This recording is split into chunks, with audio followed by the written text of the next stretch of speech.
喂，hello，係 Eric。咁啊，話說咧，天文台就話咧，聽日啊，即係今個禮拜日咧，就會開始有初雪啦。咁所以咧，即刻要着手去換呢條冬胎，因為我條胎仲未換。咁大家見到今日架餐咧，就知道今日咧係我自己試下換胎嘅日子。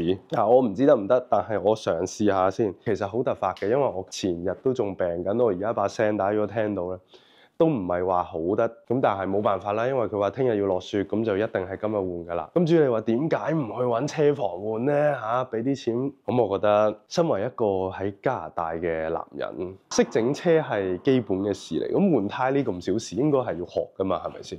咁所以預期都係要學啦。咁不如趁早學識佢。嗱，我試下㗎啫，純粹。如果唔得嘅話咧，我係即刻叫救兵嘅。OK， 我係有救兵係幫我。咁首先咧，大家見到呢個咧就係我啱啱喺雞胎買嘅千斤頂啦。咁啊，點解要買個新千斤頂咧？咁就係因為車入邊嗰個千斤頂咧，其實佢放咗好耐啊，所以我對佢嘅信心咧有啲保留。我唔係好信得過佢可以 hold 起晒我成架車，而我又冇呢一個嘅 jack 可以 jack 起架車，即係支撐住架車。咁所以咧就唯有用呢一個千斤頂去頂住檔先啦。咁啊點用嘅咧？我都要研究下，我都要睇說明書。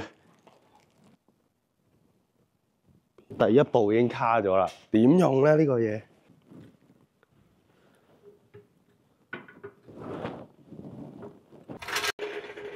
唉，我攞咗車嗰啲工具出嚟先。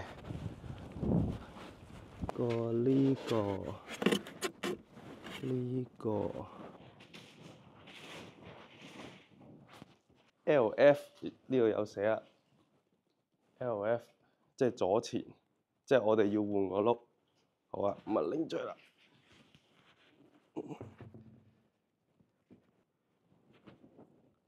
拆咗嗰個胎出嚟先。好，順便用下呢個新玩具。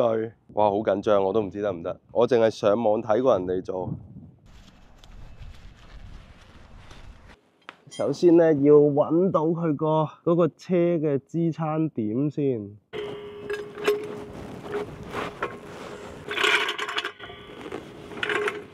喂，唔掂喎，佢唔夠低喎，呢個嘢攝唔到入去喎。點解會咁嘅？點解會唔夠低嘅？攝唔到落去。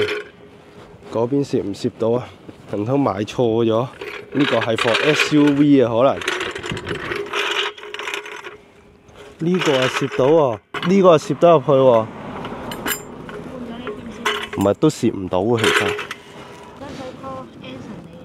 可能要啊，真係。我叫佢過嚟幫手啦，唔掂啊！換胎完畢，結果係揾救兵。點解咧？因為呢一個嘅 jack 咧，我唔知係我車係大啲啊，定係咩？我係攝唔到入去。我諗到嘅其中一個自己做嘅解決辦法就係攞個車後面嗰個嘅千斤頂去頂起佢，再用呢個攝落去。但我覺得咁樣太危險啦，尤其是我第一次換，我唔識換，咁所以就揾救兵過嚟幫手換。你係咪喺 Stouffville？ 有冇時間過嚟幫我換胎？我連第一步都做唔到，哈哈！我而家叫佢個 friend 幫手，因為佢而家都喺 Stouffville， 我叫佢過嚟幫我換胎。我話我連第一步都做唔到啊，即起部車都做唔到啊！呢個千斤頂係用唔到啊，因為佢最低係咁樣，但係佢最低咧已經係入唔到去嗰個支撐 point。佢話要等佢2個鐘喎。好，我哋等2個鐘，等我嘅朋友嚟到咧。我俾錢佢換，跟住上片偷下試 ，OK？ 冇啊，第一筆係要俾啊，唔得啊，唔得啊 ，OK？ 我哋去食個早餐先，而家。所以話工欲善其事，必先利其器，就係咁解。無論你幾有技術，幾想做都好，你冇一個合適嘅工具咧，係做唔到嘅，無從入手嘅。好似我係咁，今次個問題出喺邊咧？我覺得自己就係出咗喺太有自信，我就咁以為買咗個千斤頂翻嚟就乜都得，跟住扭幾粒螺絲，拆個轆，套翻個轆，扭翻啲螺絲水啫嘛，幾簡單啊！結果咧連第一步千斤頂都入唔到去。咁所以咧，經一事菜一智啦以後揀千斤頂咧要留意翻嗰個車嘅高度太矮咧要買翻個矮啲，同埋咧買埋個 jack stand 咁最好。咁我諗之後啦呢個千斤頂退翻去，然後攞嗰筆錢買翻啲 jack stand 或者買個矮啲嘅特價千斤頂就嚟 Black Friday。咁係咁咯而家食個早餐先。各位觀眾們，你哋喺 Thread 嘅留言咧，我覺得都十分之好。新手換車胎嚟講咧，都好有幫助嘅。嗱，我可以讀少少啦。有啲就話咧要扭鬆咗螺絲先好再升起部車啦，即係唔好緊晒嘅情況扭啦。如果唔係升起咗部車個轆識轉咧就扭唔到啦。咁其次咧就可以買個嗰啲嘅磅尺啦。因為每部車嘅螺絲嘅磅數都唔一樣，咁所以有磅尺咧就可以 make sure 佢係啱磅數，唔會太大或者太細，去導致甩車轆或者扭爆粒螺絲啦。咁同埋最重要咧就係要睇清楚部車嘅 jack point 喺邊啦。咁因為 jack point 咧係成部車強度最高嘅位置嚟嘅，咁所以咧用嗰個位做支撐點起咧就係最安全。如果唔喺嗰個位度積起部車咧，有機會因為車嘅重量咧而嗰個位支撐唔到，直接壓落去成部車就 crush 噶啦，就會變形噶啦。打翻胎氣啦，記得。咁有啲人話要睇住條腰啦好重要呢個。咁有人話要分翻前後左右胎嘅原本位置啦，拆螺絲啦，要用星字形咁拆啦。係啦，就係咁啦，大致上就係咁咯。呢啲對我嚟講都係好有用嘅建議啊。同埋如果你係新手第一次換車胎，我覺得都係一個幾好嘅 reminder。咁但係咧，我自己要再加多個 reminder 上去，就係要 make sure 你嗰個千斤頂個高度咧係攝得入你架車度，因為有機會大家係揸 SUV 就少啲個問題，但係如果你係揸 sedan 係揸啲矮啲嘅車咧，係一定要顧及呢樣嘢。如果唔係你買咗高嘅千斤頂，好似我咁咧，咁咪邋遢啦，攝都攝唔到入去，完全係做唔到。喂，係啦，咁最後咧，我個 friend 就嚟幫咗我換車胎啦，咁我成個過程都喺隔離望住佢啦偷師學嘢啦。咁與此同時咧，佢都同我分享咗一啲新手換車胎一定要有嘅工具或者心得啦。例如就係一定要有磅尺啦。佢話磅尺咧係所有換胎物品裏面最重要嘅一樣嘢啦。因為如果冇磅尺咧，你就唔會知道自己個車胎係要上幾多磅嘅螺絲。咁上唔實咧，有機會導致甩轆啦，成個轆飛出嚟啦，咁就十分之危險噶啦。同埋換車胎嘅時候咧，特別係冬胎啦，我哋條鈴咧係用鐵做嘅，咁所以咧就會有生鏽嘅跡象。有陣時啲鏽跡太多咧，係吸唔實嗰個嘅剎車盤嗰個位度，咁所以咧，如果係吸唔實嘅話，就需要用砂紙啦去磨一磨佢，磨走表面啲鏽啦，跟住再吸翻落去咧就會實噶啦。咁我一路聽一路睇一路學啦，好快手啦！我個 friend total 用咗大概8個字咧就換晒4個轆啦。咁我架車咧就正正式式為冬天做好準備啦。咁如無意外啦，第二日的確係落雪啦。咁可以俾大家睇下嗰個恐怖嘅情況。好啦，啱啱咧我就試完車啦，大家可以望下出面。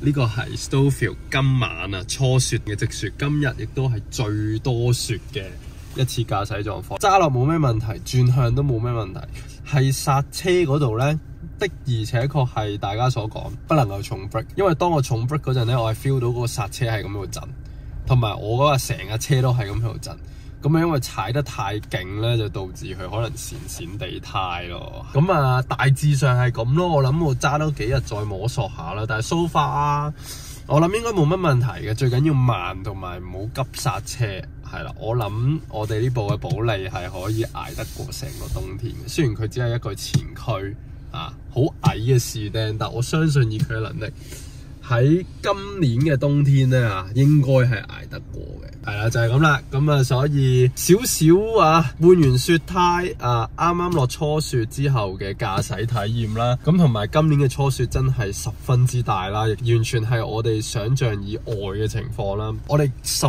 完咁上下呢啲雪，準備開車嗰陣啲雪又翻嚟，咁所以係啦，我而家坐副駕啦俾我女朋友試下揸呢個雪地嘅感受咁我哋就一齊學習。喂，係啦，咁咧今日咧已經係第二日啦，咁亦都係我話咧點解要咁急住換冬胎嘅原因。你睇下，你睇我架車，第二日嘅朝早已經咁樣啦，啊！我仲要趕住返工啊！好彩近公司啊，如果唔係就實遲到。得幾多雪黐孖筋啊！成車口啊！如果冇冬胎咧，咁啊死緊。咁啊，琴日換咗咧都算係 OK 啦。而家成架車啱啱先掃完呢度，然後又有。我上網見到 Fred 咧，有好多人都趕唔切換冬胎，咁所以好彩。其實我都好問水嘅，好彩嘅就係我個 friend 趕得切過嚟幫我手咯。如果唔係咧，我都換唔切。哇！你睇我隻手已經紅晒，有啲凍傷嘅邊緣啦。唉，總之戴個手套。係我嘅習慣咧，就係暖咗車先至去掃雪嘅。因為暖車咧都要幾耐時間，咁一路暖一路掃咧，掃完就啱啱好啦。我放翻落車尾先。入咗車俾大家望下入面。呢度啱啱掃就掃完又有啦，你睇下後面。係啊，咁所以咧呢條片就係我嘅換冬胎之旅啦嚇。咁我都好難想像今日呢個路咧如果冇冬胎係會幾咁危險，咁所以及時換嚇 ，OK， 咁冇問題，自己換唔到第一次，咁但係唔緊要，睇住我個 friend 換咧，咁我已經係基本上學識晒，咁係咯，今日條片去到差唔多啦，咁如果大家有咩想補充或者有咩想講咧，下面留言同我講啦，咁主要影片個 like 啦 ，subscribe channel 啦，share 俾啲朋友啦，咁我哋下條片再見，係咁先，拜。